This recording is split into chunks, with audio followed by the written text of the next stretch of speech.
Wes. Sudah. Sini lihat dulu. Biar tidak batuk. Ini adalah salah satu metode penyinaran atau pemanasan untuk anak-anak yang menderita asma, batuk, atau dengan cara menepuk pada pundak. Biar apa?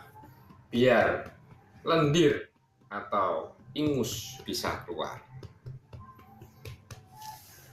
Cara metode ini sangat mudah.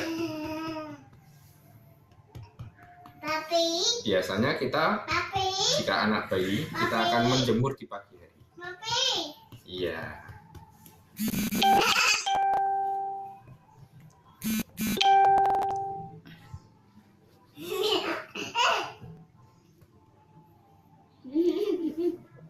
Bentar ya, biar nggak batuk ya.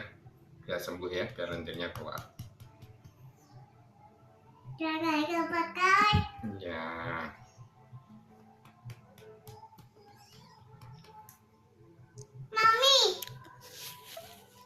Mami. Apa sayang?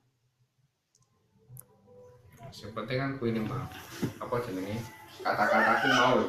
Jadi